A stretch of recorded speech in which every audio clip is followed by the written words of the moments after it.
This is a video record of our Turner Classic Movie Cruise from October 21st to 26th, 2014. This was our second TCM cruise, and for the second time it was on the Disney Magic. We had made plans to meet Mike and Fran Reed to take up where we left off from the last TCM cruise. We flew out of LAX on the morning of Monday, October 20th. The flight took about 5 hours. We arrived at the Orlando airport at 4:12 that same afternoon. This was arguably the easiest arrival of any trip we have ever taken. After we landed, we got our luggage, walked a few hundred feet through the shops and restaurants of the airport to the Hyatt Regency Hotel in the center of the airport. We checked in, went up to our room, and dropped off our luggage. The room had an interior balcony that overlooked the public area in front of the hotel.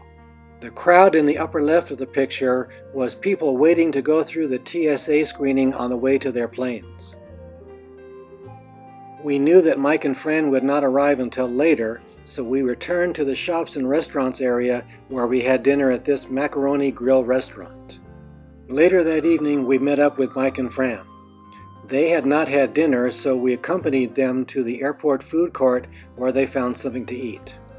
Afterwards, the four of us walked around the airport shops, which included the obligatory Disney store, as well as stores for the other local tourist attractions, Universal Studios, SeaWorld, and the Kennedy Space Center. The next morning, October 21st, we grabbed our luggage and walked to the bus boarding area of the airport to catch the Disney cruise bus to Port Canaveral. The ride from the airport to the port took about an hour.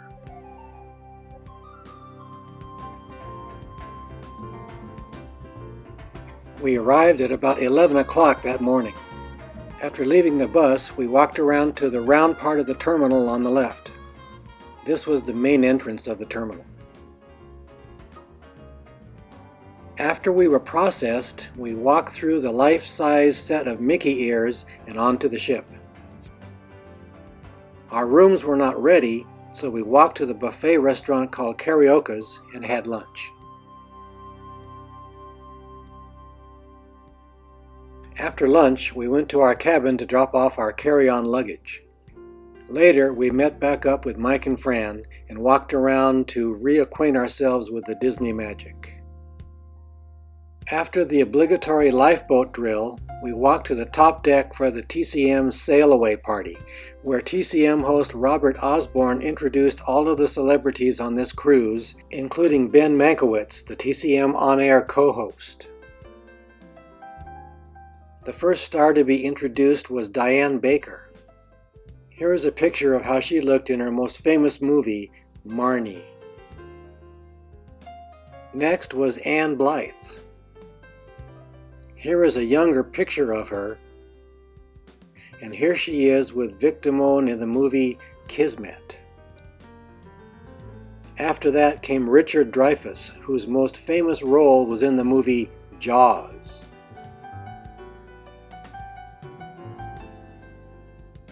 Tab Hunter followed. Tab was a heartthrob in the 1950s and 60s. Shirley Jones was arguably the most famous of the stars on the cruise. Her movies included The Music Man with Robert Preston and Carousel with Gordon MacRae.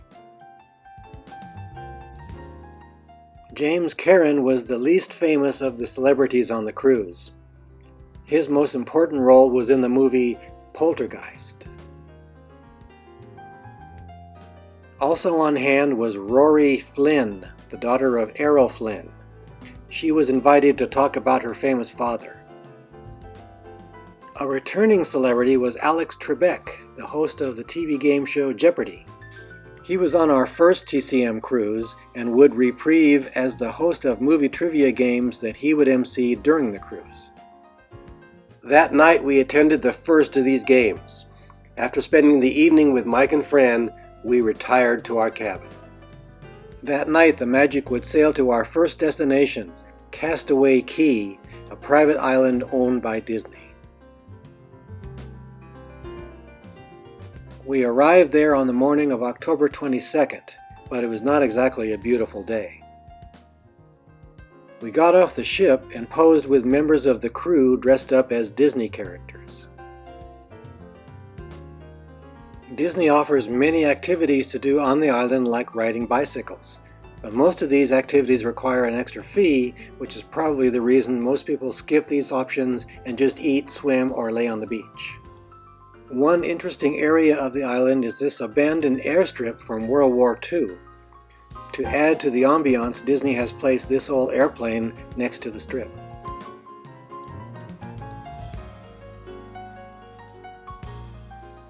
Lunch was brought out from the ship. After we ate, we returned to the ship and rested up for the evening. Just before dinner, Ben Mankiewicz gave a question and answer lecture. I had brought a book on the cruise about Ben's grandfather, screenwriter Herman Mankiewicz. In this picture, I got Ben to sign the book. After dinner, we attended the interview of Tab Hunter. This was one of the most interesting of the cruise. The next day, October 23rd, was an at-sea day, so we spent the day lounging around the ship.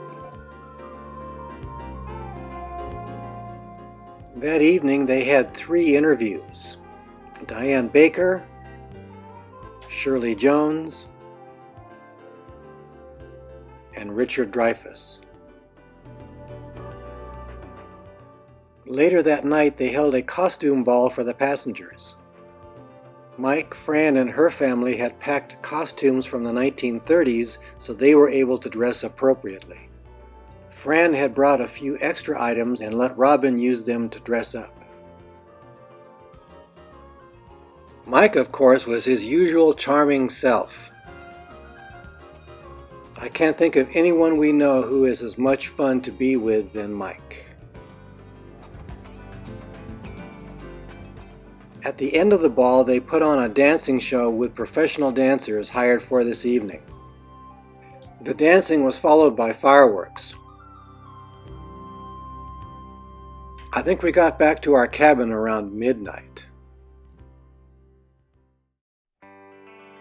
We sailed all night and arrived at our next destination, Key West, Florida, on the morning of October 24th.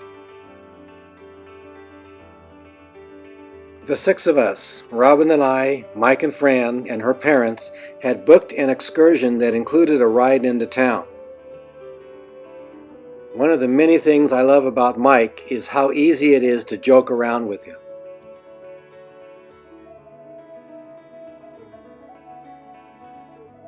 Of course, it's fun to joke around by myself, too. The first place we visited was the Little White House, which was used by Presidents Eisenhower, Kennedy, Carter, and Clinton, but primarily by President Harry Truman. We took a guided tour of the house. Next, we went to the former home of Ernest Hemingway.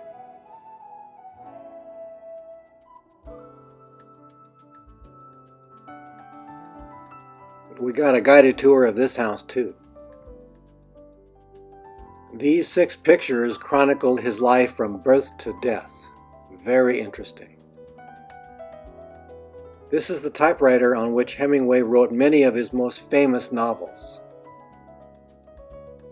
Hemingway started building this swimming pool in 1937, but just after work began, the Spanish Civil War broke out and he left to cover the war as a reporter. Before he left, he gave responsibility of the project to his wife, Pauline. Due to unexpected problems like having to dig the hole for the pool by hand through solid coral, the pool ended up costing $20,000. That's more than $290,000 in today's money. Hemingway returned as the final concrete decking was being poured. The story goes that when he learned of the cost of the pool, he said to his wife, "You've spent all but my last penny, so you might as well have that too," and he threw the penny onto the wet concrete where it remains today. The pool became kind of a local celebrity because it was the only one within 100 miles of Key West in the 1930s. After we left the Hemingway house, Robin, Mike, Fran, and I left Fran's family to proceed on their own, and we walked down to this monument, marking the southernmost point in the continental U.S. From here, it is only 90 miles to Cuba. We next walked to a street fair. There were typical booths selling anything and everything, but we soon realized that this was no typical street fair. It seems that once a year, Key West has what might be thought of as a contest to see who can dress the oddest and who can dress wearing the least amount of clothing and not be arrested for it. It wasn't until we decided to have lunch at the famous Sloppy Joe's restaurant that we saw more appealingly dressed people. We got a table in the corner next to the street, which allowed us to see the show both inside and outside the restaurant.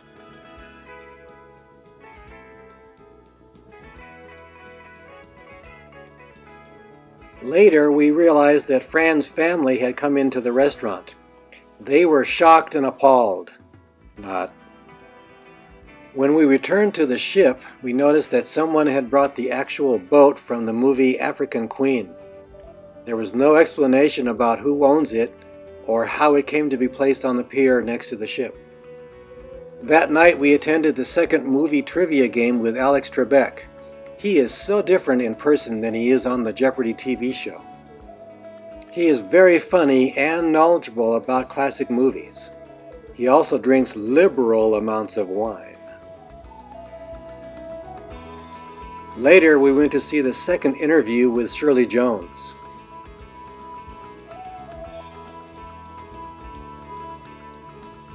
The next day, October 25th, was another At Sea Day.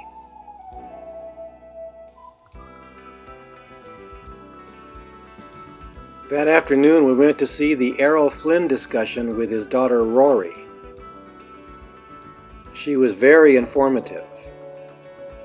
That night, we went to have dinner at the Animator's Palette restaurant. Just like on the previous cruise, they gave all the diners a template to draw a cartoon character that they later incorporated into an animation. I think it was at this point that we told Mike that Mickey Mouse was not real, but I can't remember for sure. So here is the Crozer Reed animation troupe taking a well-deserved break after dinner. Later, we all went to see the interview with Ann Blythe. She is still as pretty as ever. After Ms. Blythe, we went to see the interview with James Karen. We spent the rest of our last evening of the cruise with Mike, Fran, and her family. The next day was October 26th, the end of our TCM cruise, but not the end of our trip. We said our goodbyes to Mike, Fran, and her family and disembarked early from the ship. We caught a shuttle from the ship to the local Alamo car rental agency, rented a car, and took off for Universal Studios, Florida.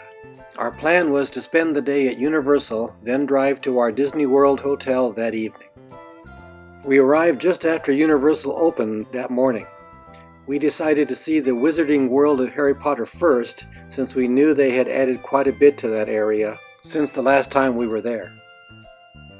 We went first to Hogwarts, the fictional village in the Harry Potter books. Most of Hogwarts was shops and a few restaurants, but it was also the site of Hogwarts Castle, and inside that is the best ride at Universal, Harry Potter and the Forbidden Journey.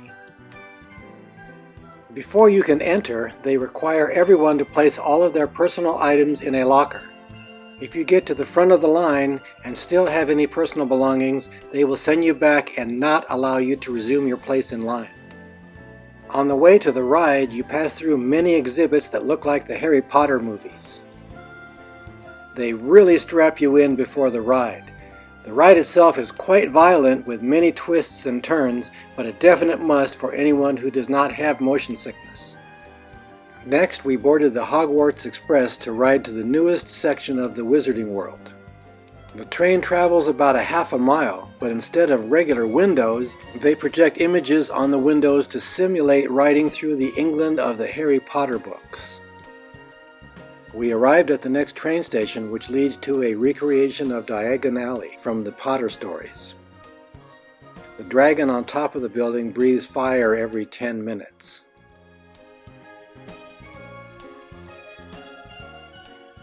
The street is mainly shops and a couple of restaurants.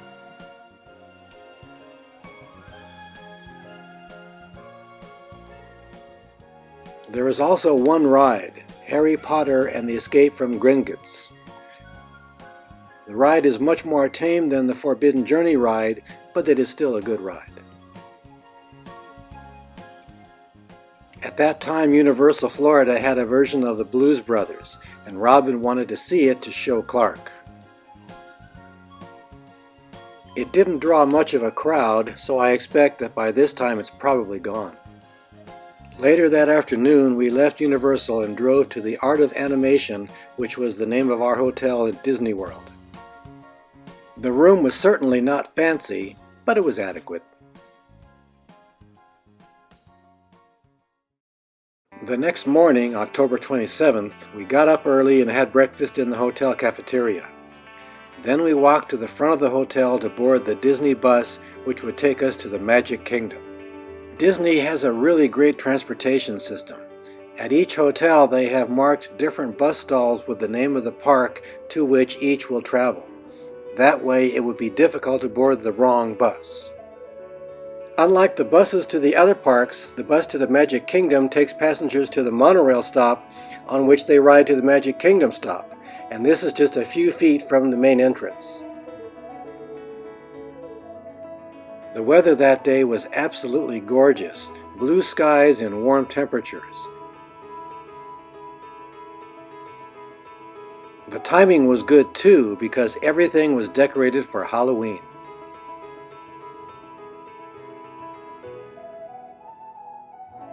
Our first stop was at the new Seven Dwarfs Mine Train ride, which had just opened a few months before. It was basically the same as the Big Thunder ride, but it was still fun. We next went to a restaurant which was also recently opened. It was called Be Our Guest. We had been told that it would be difficult to get a table there, but as it turns out, it was not.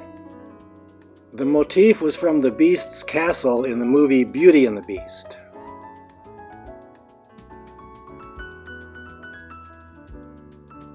After lunch, we walked over to Space Mountain. It is different enough from the one at Disneyland to make it worth the wait.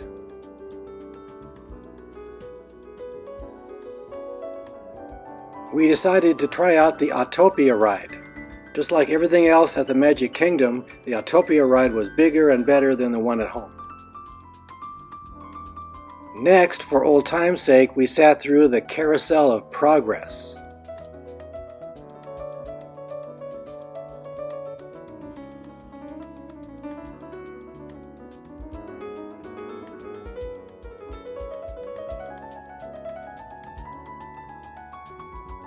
Next, we went through the Haunted Mansion, which is also better than the one we have here at Disneyland. Again, for old time's sake, we went to the Bear Country Jamboree, which was transplanted from Disneyland to the Magic Kingdom many, many years ago.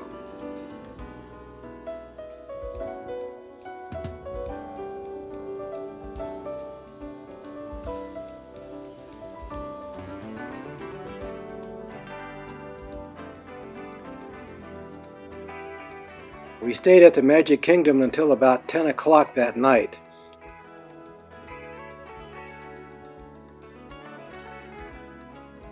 Then we took the monorail and bus back to our hotel where we crashed. The next day, October 28th, we checked out of our hotel and drove to the Animal Kingdom parking lot. Our plan was to visit the Animal Kingdom, then return to the Orlando airport for our flight home. We arrived as early as possible to give us the most possible time at the Animal Kingdom. We had heard that the best time to see the animals on the Kilimanjaro Safari ride was the first thing in the morning, so we went there directly after arriving. In this ride, you are driven around the compound in this bus-like vehicle. We got to see giraffes, rhinos, a jaguar, elephants, and many more animals. Much of the vegetation was imported from Africa, including this tree that looks like it is growing upside down. After we finished the safari ride, we walked to an area that is more zoo-like. There we saw gorillas and tigers.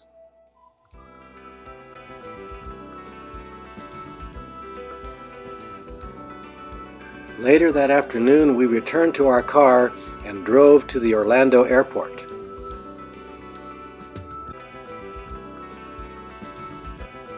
Our flight left at 6 o'clock and arrived at LAX at 8:27 that night.